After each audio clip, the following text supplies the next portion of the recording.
안녕하세요. 저는 3살 된 딸을 키우고 있는 30대 여자입니다. 제가 오늘 소개해드릴 사연은 다름 아닌 저를 무시했던 형님의 이야기인데요.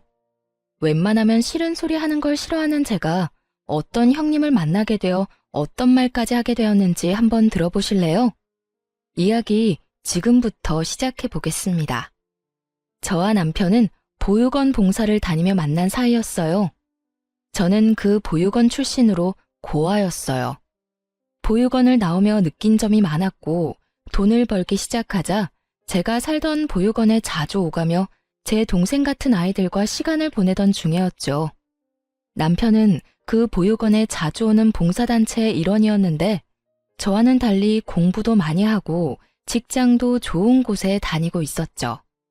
약속을 한 것도 아니었는데 주말마다 보육원에서 남편을 보게 되었고 어느 날부턴가 남편이 저에게 관심을 보이는 것 같더라고요. 전 애초에 시작해서도 안 될 사람이라 생각했기에 그런 남편을 애써 피해 다니곤 했습니다. 아무래도 집도 잘 사는 남자인 것 같은데 그 미래가 훤히 보였던 터라 쉽사리 시작할 용기가 나지 않아서였죠. 하지만 남편은 그런 저를 끝까지 붙잡아 주었고 한결같은 남편의 모습에 딱 연애까지만 하기로 마음을 먹고 시작하게 되었습니다. 나를 한결같이 좋아한다는 남편을 밀어내기엔 저 역시 남편을 너무나도 좋아하게 되었고 그런 남편과 결혼까지 하기엔 제가 고아라는 사실이 저희의 결혼에 큰 산처럼 장애물이 된다고 생각했었죠. 그렇게 한순간 한순간이 행복하지만 아쉬운 날이 이어지던 어느 날 남편이 저에게 본가로 함께 가자고 하더라고요. 다은아, 오늘 우리 집에 가자. 어? 어딜 가자고? 우리 집에 부모님이 너 한번 보고 싶으시대. 날? 날 왜? 내 이야기 집에다 한 거야? 어디까지 이야기했는데 나 고아인 거 다 알고 계셔? 오, 내가 다 말했어. 다은이 네가 무슨 걱정하는지 다 아는데 나 믿고 일단 가자.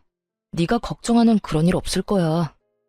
남편은 걱정할 필요가 없다고 했지만 아무래도 걱정이 될 수밖에 없었어요. 그리고 속으로 이런 생각을 했죠. 아, 우리가 헤어진 날이 바로 오늘이구나 하고요. 전 그런 다짐들을 하며 시댁으로 가게 되었고 모진 말들을 쏟아낼 것이란 제 예상과는 달리 남편의 부모님들은 저를 따뜻하게 품어주셨어요.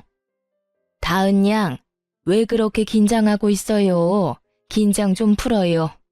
우리 다은 양 안 잡아먹어요. 실물이 더 예쁘네. 우리 아들놈이 그렇게 다은 양을 귀찮게 했다면서요? 얼마나 대단한 여자길래 우리 아들이 저리도 애타하나 했더니 이렇게 보니 왜 그랬는지 알겠네요. 어쩌면 이렇게 예뻐요? 눈도 맑고 피부도 밝고 우리 아들이 푹 빠질만 하네. 어허, 이 사람아. 귀한 손님 불러놓고 계속 세워둘 거야? 얼른 밥부터 먹어야 할 거 아니야. 얼른 여기 편하게 앉아요. 저 사람이 손님 온다고 이것저것 많이 했어요. 내가 말했지? 걱정하지 말라고. 우리 부모님이 사진 말고 실물 보고 싶다고 하도 성하셔서 오자고 한 거야. 우리 집에선 너 웬만한 연예인보다 더 인기가 많다고. 그러니까 긴장 그만하고 앉아서 밥부터 먹자. 눈물이 나올 것만 같아 얼마나 참았는지 모릅니다.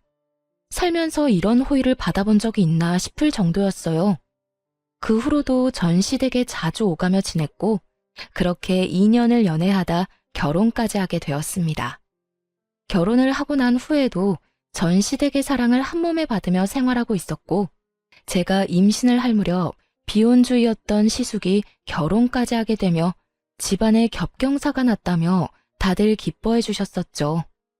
시숙과 결혼을 한 형님은 대기업 연구원으로 저와는 달리 집안도 부유하고 척 보아도 곱게 사랑받으며 자란 티가 나는 사람이었어요. 그런 형님은 시댁 식구들에게도 잘했는데 단 한 사람, 저만 무시당한다는 느낌을 지울 수가 없었어요. 아무래도 어려운 시댁에서 그나마 의지할 수 있고 편히 대할 사람은 저뿐이라고 하지만 편해서 그렇다고 하기엔 선을 넘는 말들을 하곤 했죠. 하루는 시어머니가 접시를 주며 거기에 반찬을 담아내라고 하셨어요. 그래서 받아든 접시에 반찬을 담고 있는데 형님이 다가와 접시를 빼앗아 들더니 이런 말을 하더라고요. 동서, 여기에 그 반찬을 담으려고? 아무리 미적 감각이 떨어진다고 해도 이건 좀 아니지 않아? 딱 봐도 식욕 떨어지게 만드는 색조합이잖아. 꽃무늬가 뭐야, 꽃무늬가. 그러지 말고 저기 아무 무늬도 없는 흰 접시에 담아. 그게 더 깔끔하고 정갈해. 아, 그런가요? 그런데 그게요, 형님. 형님은 어머님이 골라준 접시라는 사실을 생각지도 못하고 있었고, 저는 우물쭈물 어떻게 해야 할지 몰라 쉽사리 대답을 못하고 있었어요. 형님은 아무 대답도 하지 못하고 눈치만 살피는 저를 보며 답답하다는 듯 닥달하기 시작했어요. 동서, 내 말 안 들려? 얼른 접시 다른 거 가지고 오라니까. 왜? 기분 나빠서 그래? 기분 나빠할 것도 많다. 다 동서 어른들한테 밉보일까 봐서 그래. 그렇지 않아도 동서는 눈치 볼 일도 많을 텐데 이런 거라도 잘해야 예쁨 받을 거 아니야? 아니, 기분 나쁘고 그런 게 아니라요. 사실 이거 어머님이 골라주신 거예요. 결국 저는 시모가 골라주신 접시라며 사실대로 형님에게 말했고, 형님은 순간 많이 당황한 듯 놀란 눈으로 저를 보더라고요. 이거 어머님이 골라주신 건데 그래도 바꿀까요? 저는 상관없긴 한데 아무래도 어머님이 아시면 기분 나빠하실 수도 있을 것 같아서요. 어떻게 할까요? 접시 바꿀까요? 저는 조심스럽게 물었고 형님이 무어라 말을 하려는 순간 어느새 주방으로 들어온 시모가 말을 보탰어요. 그래, 그거 내가 골라줬는데 왜 문제 있니? 아니요, 아무 문제 없어요. 형님은 많이 당황한 듯 애써 웃으며 상황을 모면하려고 했지만 이미 시모는 저를 무시하는 말을 다 들은 듯 형님에게 조금은 날선 목소리로 추궁하기 시작하더군요. 그런데 첫째야, 너 둘째한테 왜 그런 식으로 이야기하니? 네? 그게 무슨 말씀이세요? 형님은 딱 잡아떼려고 애썼지만 이미 늦은 뒤였죠. 시모의 얼굴은 딱 잡아떼려는 형님을 향해 잔뜩 굳어 있었고 굳은 표정만큼 말투 역시 굳어 있었으니까요. 내가 다 들었어. 너 우리 둘째한테 눈치 볼 일 많다고 하면서 접시라도 잘 골라야 예쁨 받을 거 아니냐고 하지 않았니? 왜 그런 식으로 말하는 거냐고 물었어. 너 혹시 우리 둘째가 부모님이 안 계신다고 무시하는 거니? 아니에요. 그게 동서 탓도 아니고 제가 왜 그런 걸로 동서를 무시하겠어요? 저 그렇게까지 나쁜 사람 아니에요, 어머님. 그저 제가 평소에 흰 접시를 좋아해서 동서한테 흰 접시에 담자고 했는데 동서는 어머님이 주신 접시가 있으니 고민한 모양이더라고요. 저는 어머님이 접시까지 정해주신 줄은 몰랐고요. 그런 과정에서 제가 동서 생각해서 한다는 말이 조금 강하게 나갔나 봐요. 동서, 기분 나빴다면 미안해. 정말 그런 뜻으로 한 말은 아니었어. 아니에요. 전 괜찮아요.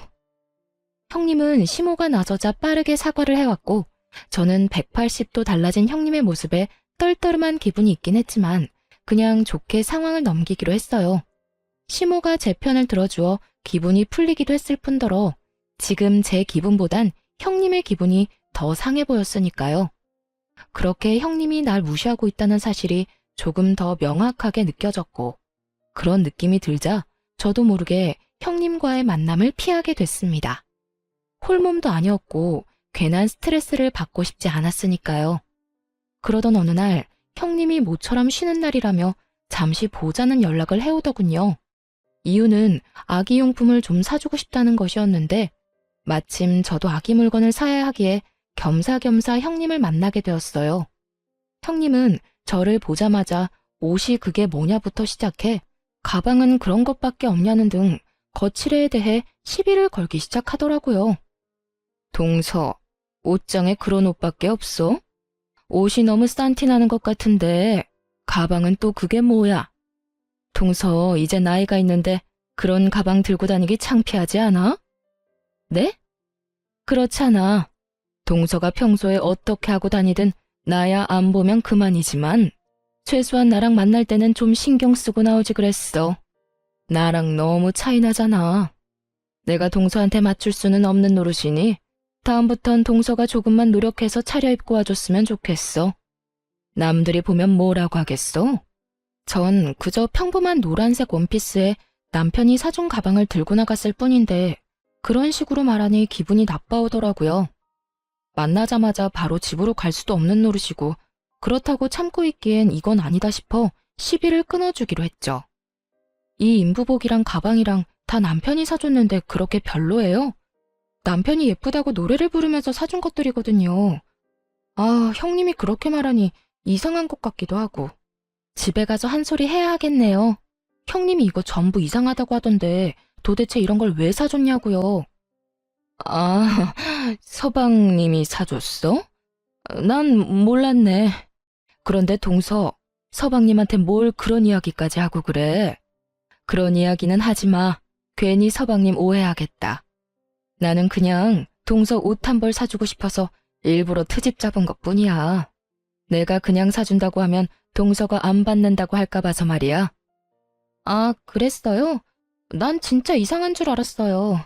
그런 거라면 전 괜찮아요. 인부복 디자인이 전부 거기서 거기라 새로 사도 비슷하더라고요. 배도 더 나오기 시작하면 옷태도 안 나고요. 그냥 있던 거 입을게요. 그럴래? 그러면 이제 아기용품 보러 갈까? 형님은 평소에 식구들의 이목을 엄청나게 신경 쓰는 사람인데 아니나 다를까 제가 남편 이야기를 꺼내니 바로 꽁지를 내려버리더군요. 그런 형님의 모습을 보며 저를 업신여긴다고 확신하게 되었고 저 역시 그런 사람에게 무엇도 받고 싶지 않았어요. 그 뒤로 아기용품을 사준다며 형님은 저를 끌고 다녔지만 다 있다고 하며 아무것도 받지 않았어요. 전 제가 필요한 물건을 사고 무거운 몸을 핑계 삼아 집으로 돌아와 버렸습니다. 집으로 돌아오니 일찍 퇴근한 남편이 저를 기다리고 있었고 저를 향해 걱정스럽게 물어오더라고요. 여보, 무슨 일 있었어? 너무 피곤해 보이는데 누굴 만나고 왔길래 표정이 그래? 아, 형님. 아기용품 사주신다고 해서 나갔다 왔어. 그래? 그러고 보니 형이 당신 뭐라도 사주라고 형수님한테 돈 줬다고 하더라. 그래서 뭐 사주시던데? 그럼 그렇지. 그간 제가 봐온 형님은 절대 스스로 나서서 저에게 뭘 사줄 사람이 아니었으니까요. 뭐든 많이 사주시려고 했는데 그냥 내가 안 받았어. 불편해서 받고 싶지 않더라고. 필요한 게 없기도 했고. 어? 당신이 뭘 받고 싶지도 않다고 말하는 거 보면 형수님이 당신 마음에 안 든다는 건데 왜? 형수님이랑 무슨 일 있어? 아차 싶었어요. 연애 시절과 결혼 생활을 하는 내내 남편은 저에게 넘치는 관심을 쏟고 있던 터라 때론 제가 모르는 모습조차 알던 사람이었습니다. 그래서 불편한 사람에게는 제가 쌀 한 톨 받기를 꺼린다는 것을 그 누구보다 잘 알고 있었죠. 그런 제가 형님에게 아무것도 받고 싶지 않았다고 말을 해버렸으니 부인을 해봤자 이미 늦은 일이다 싶더군요. 무슨 일이 있는 건 아닌데 그냥 결이 안 맞는 것 같아서 불편해. 왜 그런 사람 있잖아. 싫은 건 아닌데 결이 안 맞는 사람. 나한텐 형님이 그런 것 같아. 약간 선을 지키며 지내는 게 좋을 것 같아서 그래. 그래? 다른 문제 있는 건 아니고? 그때 엄마한테 들어보니 형수님이 당신을 알게 모르게 무시하는 것 같다고 하던데. 설마 형수님이 당신 무시하고 그러는 거 아니지? 그런 거 아니야. 내가 무시당하고 가만히 있을 사람이야? 날 그렇게도 몰라? 하긴 당신이 순하게 내내 거리는 것 같아도 한 번 아니면 칼같이 끊어내지. 그래도 혹시나 무슨 일 있으면 꼭 나한테 말해. 알겠지? 전 괜한 불미스러운 일을 만들고 싶지 않아 애써 괜찮은 척을 했고 남편은 제가 괜찮다고 하니 일단 믿어주겠다는 식의 대답을 해주더군요. 그렇게 뭐든 무던하게 넘기려고 애쓰던 어느 날 결국 형님이 절 폭발하게 만드는 일이 일어나고야 말았어요. 그날은 시부의 생신으로 형님과 제가 생신상을 차리고 있었는데 평소 아버님을 비롯해 식구들이 좋아하는 식혜를 함께 만들고 있을 때였어요. 동서는 별걸 다 만들 줄 아네. 그런 건 누구한테 배운 거야? 가르쳐줄 어른도 없었을 텐데. 아, 보육원에서 배운 거야? 이 말에 폭발을 했냐고요? 아니요. 기분이 좋진 않았지만 참을 수 있는 정도였어요. 학교에 다니며 저런 말은 수도 없이 들었던 터라 저 정도 비아냥은 그저 우습기만 했어요. 아, 어머님께 배웠어요. 매년 생일에 이렇게 만들어드리더라고요. 남편도 좋아하고 해서 저도 배워두면 좋겠다 해서 배웠어요. 아주버님도 좋아하시는 것 같은데 형님도 이참에 배워두실래요? 아유, 됐어. 그까짓 거 얼마나 한다고. 요즘 수제식혜 얼마나 잘 만드는데 사 먹는 게 편하고 좋아. 그렇긴 하죠. 돈 주고 사 먹으면 편하긴 해요, 사실. 전 이제 그만 대화하고 싶다는 의미로 고개를 돌려버렸고 그쯤 하면 제 뜻을 알아듣고 그만해도 될 텐데 형님은 기어코 입을 또 열어버리더군요. 편한 걸 안다는 사람이 왜 이 고생을 하는 거야? 그렇게 아버님 어머님께 잘 보이고 싶은 거야? 동서도 참 애쓴다 애써. 잘 보이려고 이러는 게 아니라 워낙 좋아하시니 만드는 거예요. 애쓰는 게 아니라 제가 하고 싶어서 하는 거라고요. 왜 매번 형님은 그런 식으로 생각하는 거예요? 제가 뭘 했다 하면 잘 보이려고 그런다, 애쓴다. 왜 그런 식으로 저를 깎아내리냐고요. 앞으로 그러지 마세요. 저도 좋은 마음에서 하는 일인데 그런 식으로 말하면 기분 좋지 않아요. 동서, 왜 그렇게 흥분을 해? 같은 며느리 입장에서 동서 힘들까봐 동서 생각해서 하는 말인데. 그리고 동서만 그렇게 생각하지 남들이 보면 동서가 사랑받고 싶어 안달난 사람으로밖에 안 보여. 다들 말을 안 하는 것뿐이지. 형님은 고삐 풀린 망아지처럼 고삐 풀린 입을 열고 있었고 도대체 무슨 말이 하고 싶어 서론이 저 따위인가 하는 생각에 되물어 보았어요. 뭐라고요? 하긴 부모 사랑이 고프긴 했겠지. 동서 친부모는 참 너무했다. 어떻게 어린 딸을 보육원에다 버릴 수가 있어? 그런데 나 진짜 궁금해서 묻는 건데 동서도 어릴 때 교실에서 돈 없어지면 도둑으로 몰리기도 하고 그랬어? 왜? 드라마에서 보면 그런 장면들 종종 나오잖아. 나 그런 거 보면서 진짜 궁금했거든. 왕따? 그런 것도 당한 적 있어?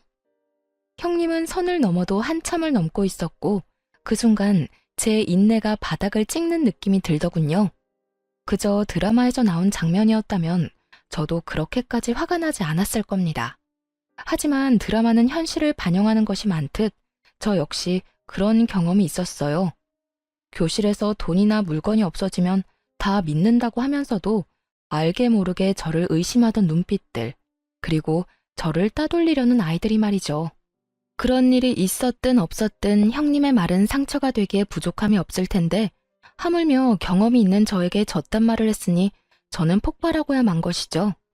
저는 폭발했다고 한들 소리를 지르거나 그러지 않습니다. 그저 사람 미쳐버리게 비아냥거릴 뿐이죠. 아, 그런 경험이요? 있긴 하죠. 왜 교실에 딱 그런 애들 있잖아요. 부모 잘난 거밖에 없으면서 꼭 자기가 잘난 것처럼 콧대 높게 굴면서 애먼 사람 괴롭히는 애들. 그런 애들이 주동에서 사람 하나 잡아대면 당해낼 방법이 없더라고요. 그런데 형님 그거 아세요? 꼭 그런 애들이 커서 제 버릇 못 버리고 자기보다 약한 사람이나 자기보다 아랫사람을 그렇게 괴롭히더라고요. 그리고 꼭 그런 인간들이 당하는 사람이 참고 있다는 걸 또 몰라요.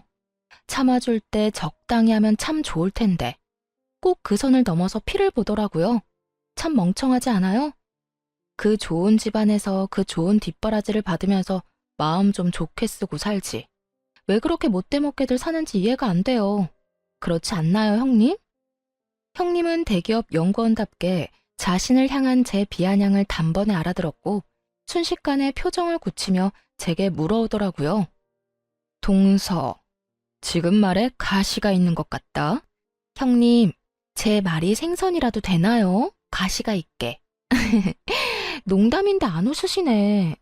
그런데요, 형님, 그렇게 정색하고 있을 필요 없지 않아요? 꼭 전곡이라도 찔린 사람 같잖아요. 설마 형님 학창시절에 그런 식으로 사람 괴롭히고 그러진 않았죠? 설마. 나를 뭘로 보고 그런 말을 하는 거야? 난 공부밖에 모르는 모범생이었다고.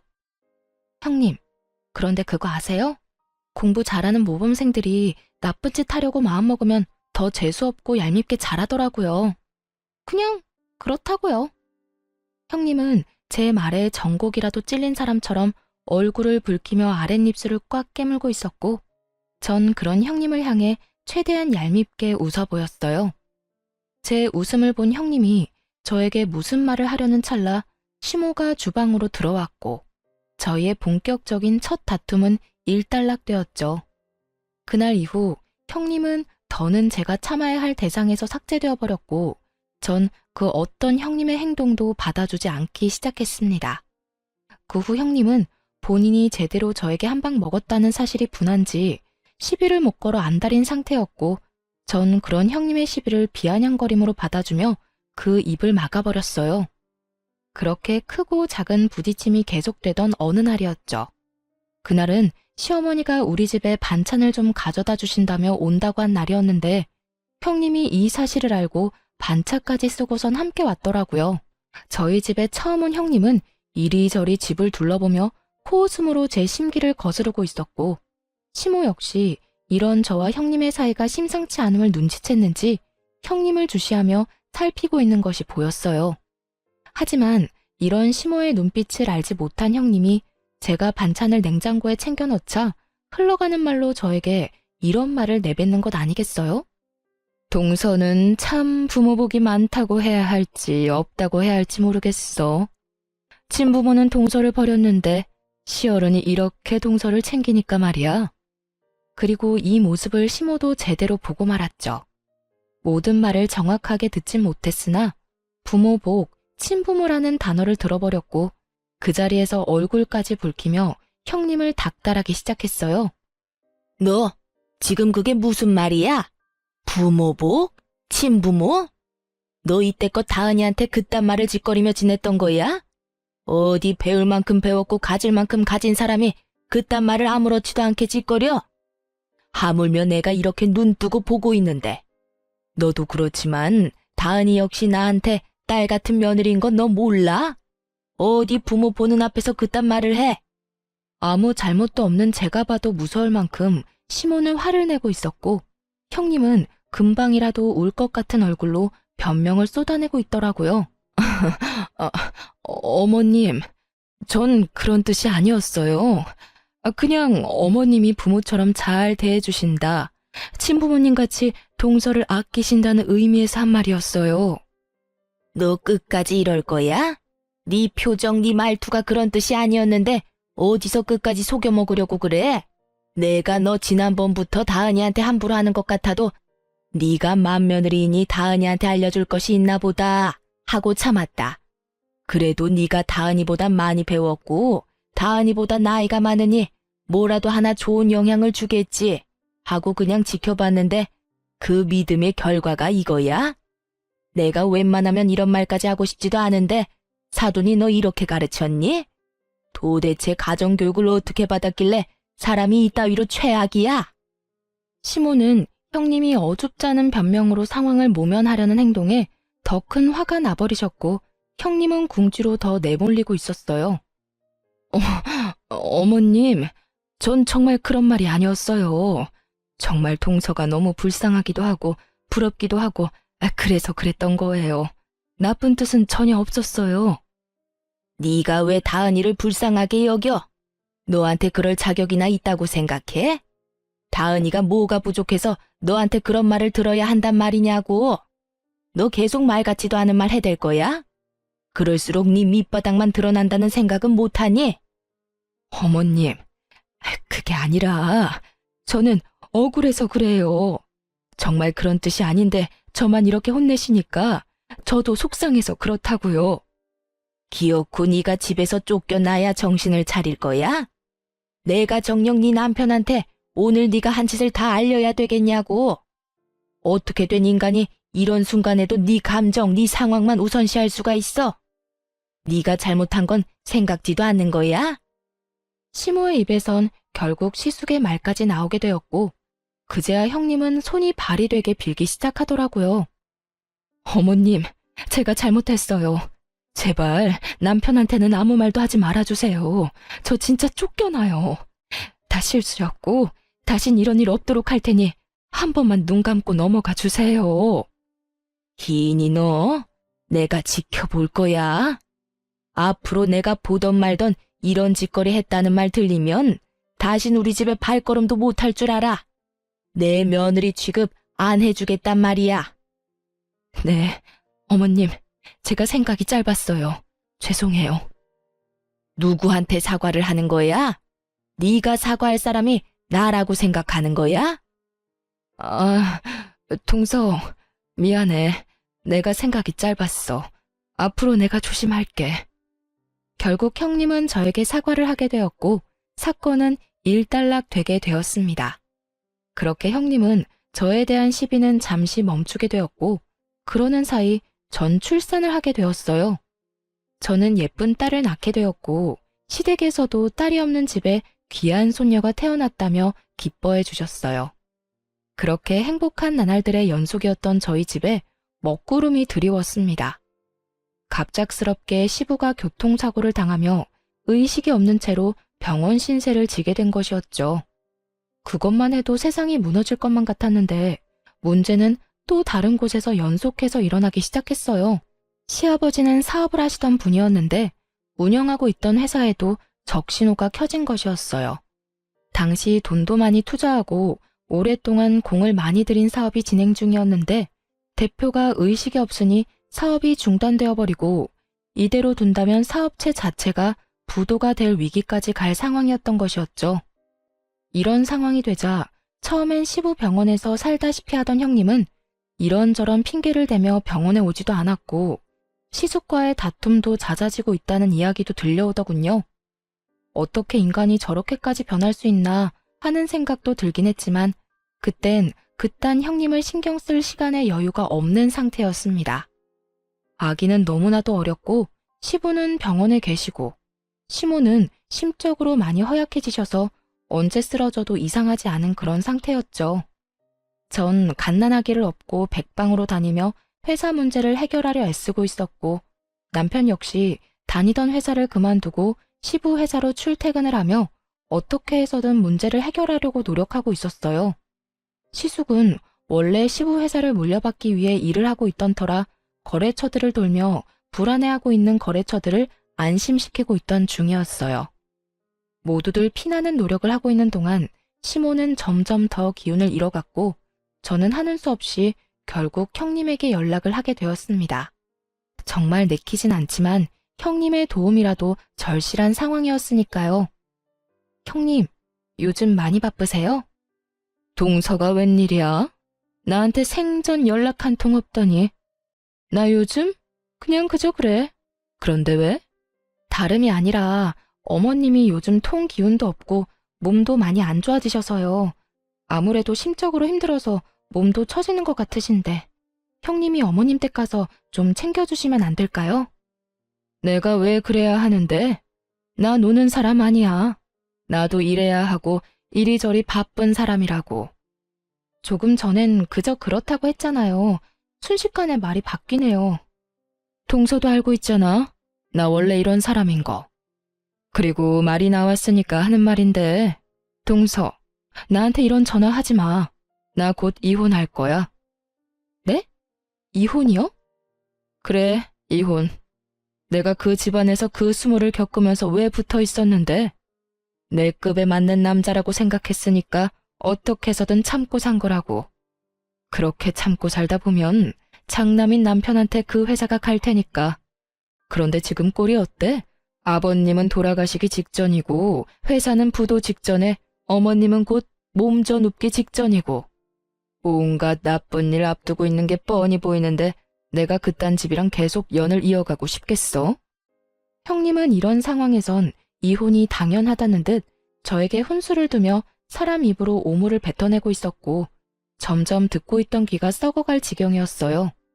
앞뒤가 다른 사람이란 건 진작 알고 있었지만 이 정도로 최악이라고는 생각하지 않았는데 형님은 생각보다 더 인간 이하임을 증명하듯 선 넘는 말도 거침없이 내뱉더라고요. 더는 이런 사람에게 사람 대접을 해주고 싶지 않았던 저는 언성을 높이며 따져 묻기 시작했어요. 와, 진짜 너 내 생각보다 더 쓰레기구나. 어떻게 그런 말을 아무렇지 않게 할 수가 있어. 돌아가시기 직전이라고? 다른 건 다 그렇다 쳐도 그런 말은 하면 안 되는 건 몰라? 동서야말로 윗사람한테 버릇없이 반말부터 찍찍 내뱉는 거 보니 알만하네.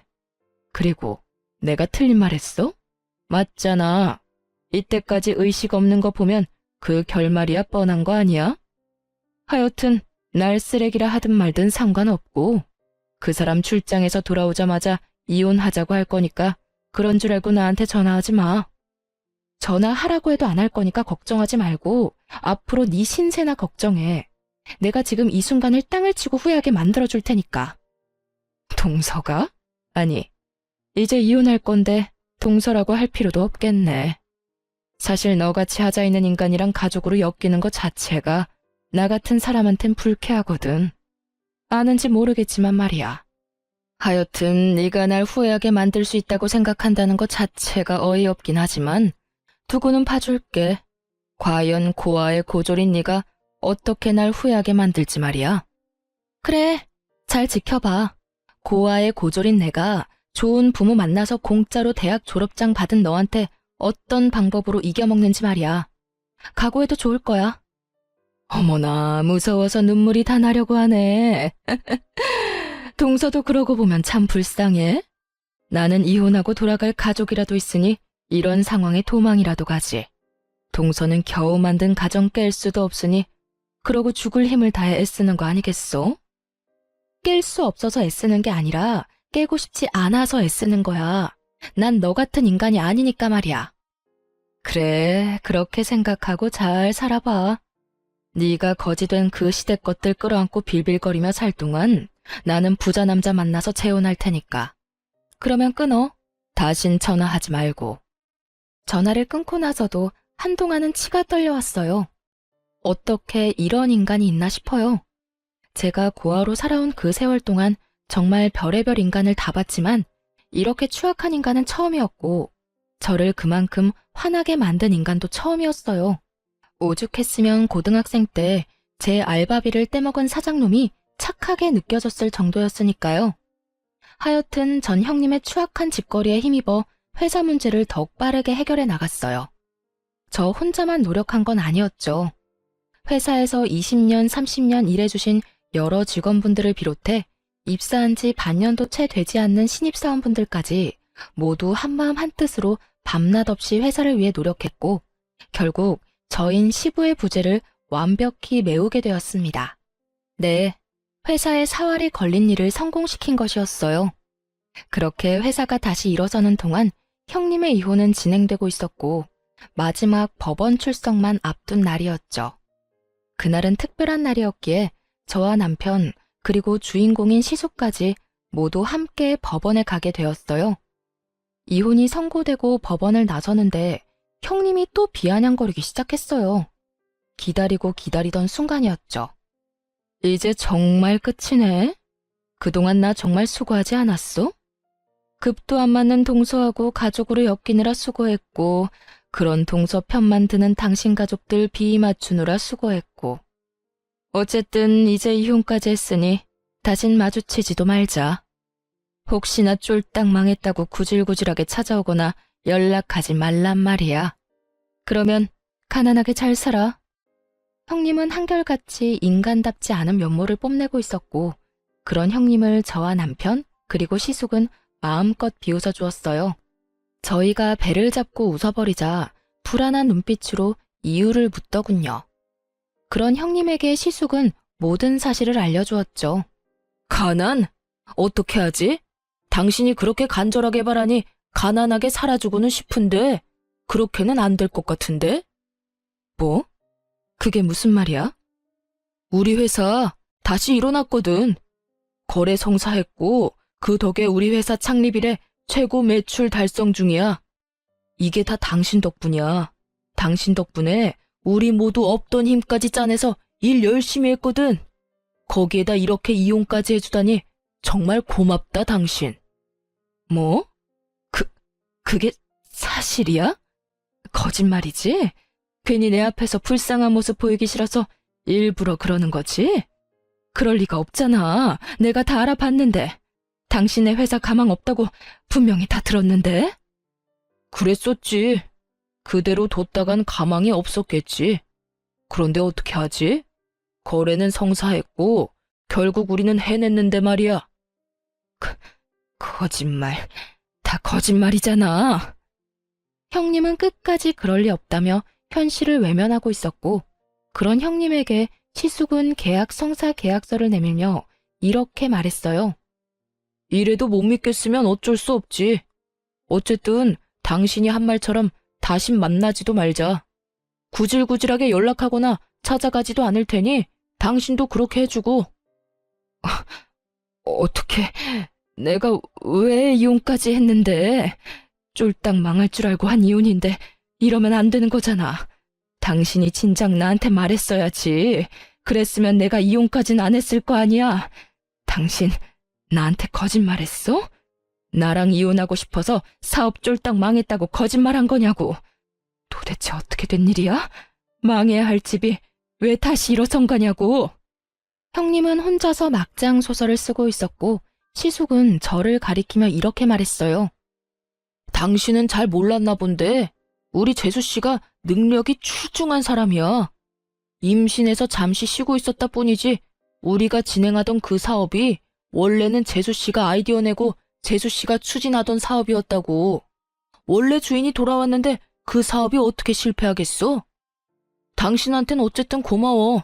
당신이 나랑 이혼할 거라고 하면서 우리한테 악담을 퍼부어줬다면서? 우리 재수씨가 그 말 듣고 힘내서 생각보다 더 빨리 사업을 일으켰지 뭐야. 뭐야? 그게 사실이란 말이야? 저 고아의 고졸 출신이 그런 일을 해냈다고? 그래, 당신이 그렇게 무시하던 재수씨가 해냈다고. 당신이 또 모르는 게 있는데 재수씨가 우리 회사에 일하던 시절엔 재수씨가 나보다 직급이 더 높았어. 그 정도로 능력이 출중한 사람이었단 이 말이지. 그런 사람을 감히 당신이 무시를 해? 당신이 뭐라고 사람을 무시해? 부모 잘 만난 거? 공부 좀 많이 한 거? 그러면 뭐래? 지금 그 모양 그 꼴인데. 그럴 리가 없어.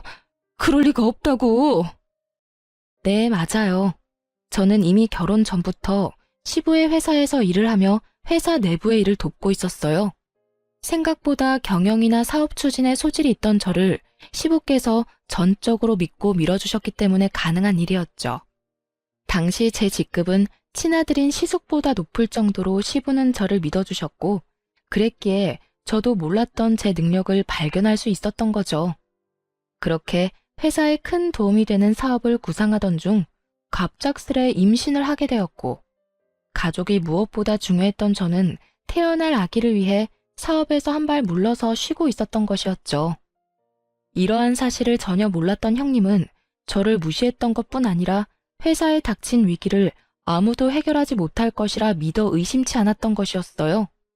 모든 사실을 알게 된 형님은 자리에 주저앉아선 믿을 수 없다는 듯 혼잣말을 중얼거린다 싶더니 이내 정신을 차린 듯 시숙을 잡고 늘어졌어요.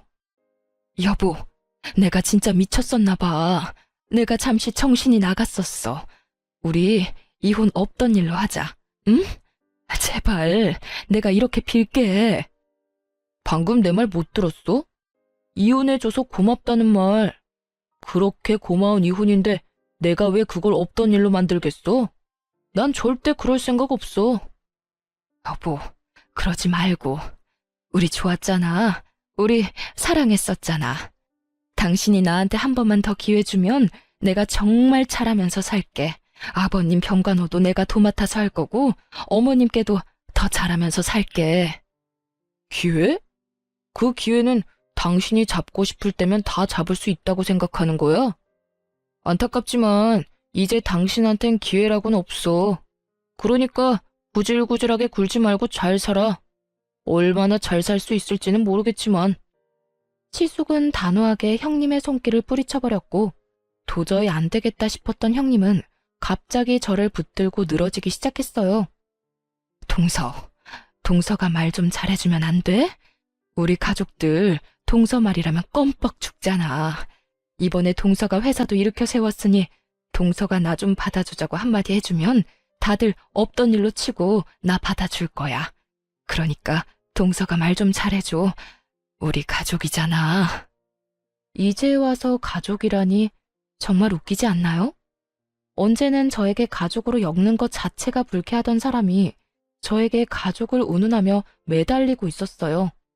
그런 형님의 모습을 보는데 화가 나기는커녕 불쾌한 기분이 올라오더라고요. 전 그 불쾌한 손길을 풀이치며 이렇게 말했습니다. 가족? 이제 와서 가족? 언제는 나하고 가족으로 엮는 것조차 불쾌하다고 하더니 이제는 가족이 되고 싶어? 그런데 어떻게 하지? 난 너 같은 인간이랑 가족 되고 싶지 않은데 힘들 때 나 몰라라 버리는 인간이랑 가족이 되고 싶겠어?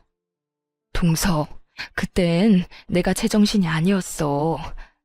갑자기 집안도 힘들어지고 동서랑도 사이가 안 좋으니까 그냥 홧김에 그랬던 거라고. 그래, 내가 많이 예민해서 그냥 뱉은 말인데 이렇게 이혼까지 하게 될 줄은 몰랐어. 이렇게 후회하고 있으니까 동서가 제발 나 좀 살려주라. 후회. 좋은 말이네. 내가 말했지? 너 땅을 치고 후회하게 해준다고. 꼴 좋다. 그렇게 자신만만하게 굴더니 결국 내 말대로 됐네? 기분이 어때? 고아의 고졸인 내 앞에서 이렇게 무릎 꿇고 비는 기분이? 자존심에 금이 간 형님은 몸을 일으켜 저에게 달려들었고 전 그대로 반동을 이용해 바닥으로 내팽개쳐져 버렸어요. 형님은 그대로 바닥으로 고꾸라졌고 손을 툭툭 털며 말했어요. 진짜 꼴 좋다. 그러게, 마음 곱게 쓰라고 내가 말했지? 앞으로 네 인생은 늘 이 모양 이 꼴일 거야. 네가 부모가 있든 그 부모가 부자이든 말든 네가 인생을 그따위로밖에 못 살면 늘 그 모양 그 꼴일 거란 말이야. 그러니까 제발 착하게 좀 살아라. 아니, 제발 인간답게라도 좀 살아. 그렇게 저희는 돌아와 버렸고 그 뒤로 들려오는 형님의 소식은 쌤통 그 자체였습니다.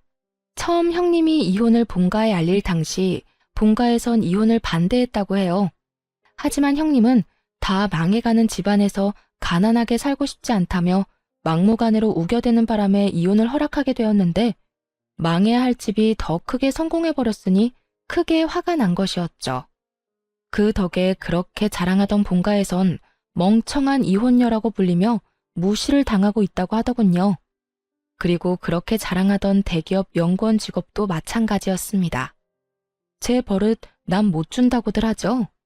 형님은 회사에서도 저에게 했듯이 신입사원이나 집안의 어려운 직원들을 대놓고 무시하는 것도 모자라 왕따까지 시킨 것이 다 알려지며 권고사직이 난 상태라고 합니다. 그렇게 인간답게라도 살라고 했는데 제 말을 들어먹지 않는 건 여전하다고 생각했네요. 이젠 저와 상관없는 일이긴 하지만요. 이혼을 하고 난 후에도 형님은 시숙에게 매달리는 듯 했지만 한 번 더 연락하면 본가로 연락해버릴 테니 그런 줄 알라며 연락을 끊어버렸다고 하더군요. 그 뒤론 다신 연락이 오는 것 같지 않았고요. 그렇게 형님과의 인연이 끝이 나고 저는 또 육아에만 집중하며 지내는 중입니다. 시아버지는 천만다행으로 의식이 돌아오셔서 회복을 하고 계신 중이에요. 시어머니도 여러 가지 문제가 다 잘 풀리고 난 후 다시 생기를 되찾으셨어요. 어느 날은 저에게 이런 말씀을 하시더라고요. 다은아, 고맙다. 네가 이번에 고생이 많았다고 들었어. 사실 네 이야기를 처음 듣던 날 네가 달가운 건 아니었어. 나는 내가 그런 사람인 줄 몰랐는데 자식이 엮이니 나도 모르게 그런 마음이 들더구나. 그런데 계속 네 이야기를 듣고 네 사진을 보고 내 아들이랑 잘 지내는 모습을 보면서 네가 궁금해졌고 그렇게 널 처음 보는 날 내가 너를 품어줘야겠다고 생각했었어. 처음 본 그날 네가 너무 예뻤거든. 그런데 지금 돌아보니 내가 널 품은 게 아니라 네가 우리를 품어주고 있었구나. 너 때문에 우리가 다시 웃으면서 살 수 있게 됐어. 고맙다. 이렇게 말씀해 주시는데 정말 얼마나 울었는지 모릅니다. 저야말로 시부모님께서 저를 잘 품어주신 덕분에 이렇게 잘 살아가고 있는 것인데 저런 말씀을 해주시니까요. 전 저에게 계속 고맙다는 말씀을 해주시는 시모의 품에 안겨 앞으로 제가 더 잘하고 제가 더 사랑받을 수 있게 노력하며 살겠다고 다짐 또 다짐하게 되었습니다. 요즘엔 시댁에서 지내고 있는데 시숙도 시댁에서 지내며 즐거운 나날들을 보내고 있어요. 딸은 어느새 3살이 되었고 요즘엔 딸 재롱을 보는 재미에 푹 빠져 살고 있어요. 남편은 말할 것도 없거니와 시숙마저 저희 딸 재롱에 껌뻑껌뻑 넘어가선 지갑이 다치는 걸 본 적이 없네요. 그런 모습을 보고 있는 전 너무나도 행복하고요. 평생 외로웠던 저였는데 좋은 남편, 좋은 시댁을 만나 요즘처럼 인생이 즐겁고 행복한 적이 또 있나 싶거든요. 앞으로도 지금처럼만 행복하게 살 수 있도록 노력하며 살아가 보려고요. 이로써 저의 사연도 끝이 났네요. 저의 긴 사연 함께 해주신 분들 감사합니다. 좋은 하루 되세요.